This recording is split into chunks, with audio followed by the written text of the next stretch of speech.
Hello everyone. तो कैसे हैं आप लोग? उम्मीद करता हूँ मस्त होंगे, स्वस्थ होंगे और आप सही पढ़ाई लिखाई कर रहे होंगे। आज हम लोग क्लास 11 का एक चैप्टर पढ़ रहे थे, जिस चैप्टर का नाम था वनस्पति जगत, जिसे हम लोग इंग्लिश में प्लांट किंगडम कहा जाता है और हिंदी में इसे पादप जगत भी कहते हैं। इस चैप्टर को हम लोगों ने 7 से 8 दिनों से हम लोग लगातार पढ़ रहे थे, जिसमें हम लोग सवाल, ब्रायोफाइट, टेरिडोफाइट, जिम्नोस्पर्म और एंजियोस्पर्म को इस चैप्टर में पढ़ने वाले हैं। और इसमें से हम लोग सवाल, ब्रायोफाइट, टेरिडोफाइट और जिम्नोस्पर्म को कंप्लीट कर लिया है। आज हम लोग वनस्पति जगत का आखिरी लेक्चर होने वाला है। आज हम लोग इस लेक्चर में जानेंगे एंजियोस्पर्म के बारे में। एंजियोस्पर्म जो भी एनसीईआरटी में दिया हुआ है वो सारा चीज़ हम लोग कवर करने वाले हैं। अगर आपसे हमारे इस चैनल पर नया है प्लीज़ वीडियो को लाइक कीजिएगा, चैनल पर नया है तो चैनल को सब्सक्राइब कीजिएगा। चलिए बिना वक्त गवाए शुरू करते हैं। हम लोग एंजियोस्पर्म के बारे में पढ़ने वाले हैं। एंजियोस्पर्म क्या होता है उसके बारे में जानने वाले हैं। एंजियोस्पर्म का मतलब होता है जिसे हम लोग आवर्तबीजी कहते हैं। और जिम्नोस्पर्म को हम लोग प्रीवियस लेक्चर में देखा था। अगर आपसे वो सभी लेक्चर नहीं देखे हैं तो सारा लेक्चर प्ले लिस्ट से जाकर चेक कर सकते हैं या फिर डिस्क्रिप्शन बॉक्स में लिंक दे दिया जाएगा। तो चलिए बिना वक्त गवाए शुरू करते हैं।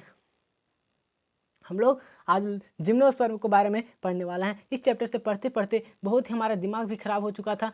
तो आज हम लोग इस चैप्टर का आखिरी लेक्चर होने वाला है जिम्नोस्पर्म के बारे में। एंजियोस्पर्म बोलो, एंजियोस्पर्म के बारे में, जिसे हम लोग आवर्तबीजी कहते हैं। तो एंजियोस्पर्म एनसीईआरटी हमारा क्या बोलता है? एनसीईआरटी बोलता है कि पुष्पी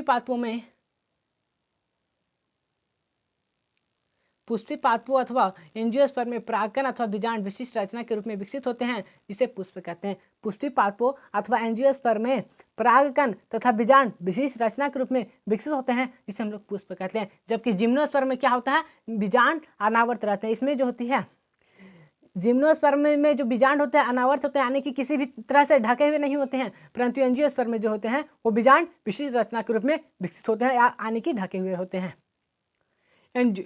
स्पर्म का मतलब क्या होता है? यानी कि जो पुष्पी पादप हमें दिखा होता है उसी को पुष्पी पादप जो हमारे घरों के बाहर दिखाई पड़ रहा है उसी को हम लोग एंजियोस्पर्म कहते हैं। जिसमें बीज फलों के भीतर, इसमें बीज होते हैं वो फलों के भीतर होते हैं। यह पादपों में सबसे बड़ा वर्ग है। पादपों का सबसे बड़ा वर्ग क्या है? तो वो हमारा एंजियोस्पर्म है, जिसे हम लोग आवर्तबीजी कहते हैं। उनके वास स्थान भी बहुत व्यापक है।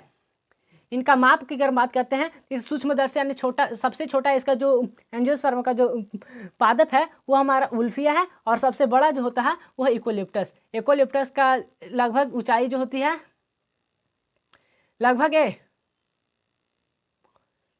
लगभग 100 मीटर से अधिक ऊंचाई तक हो सकता है। कौन सा? हमारा जो इकोलिप्टस है। इनमें हमें एंजियोस्पर्म से हम लोग भोजन, चारा, ईंधन, औषधियाँ तथा अन्य दूसरे आर्थिक महत्व के उत्पाद भी प्राप्त होते हैं। ये 2 वर्गों में बांटा गया है। इसे हम लोग द्विबीजपत्री तथा एकबीजपत्री, डायकोटिलीडन और एकबीजपत्री को मोनोकोटिलीडन कहा जाता है। ये सारे चीज़ों के बारे में हम लोग क्लास 12 में चैप्टर हमारा का नाम है पुष्पी पादपों में लैंगिक जनन के बारे में बहुत ही विस्तार से पढ़ने वाले हैं। अगर आप सभी को वीडियो पसंद आया है और इसमें ये अभी देख सकते हैं हमारा एनसीईआरटी में 2 चित्र दिया हुआ है एंजियोस्पर्म का, आप सभी देख सकते हैं। ये हमारा द्विबीजपत्री और द्विबीजपत्री का यहाँ पर चित्र दिया हुआ है और ये हमारा एकबीजपत्री का चित्र दिया हुआ है। अगर आप सभी को ये हमारा चैप्टर खत्म होता है एनसीईआरटी से।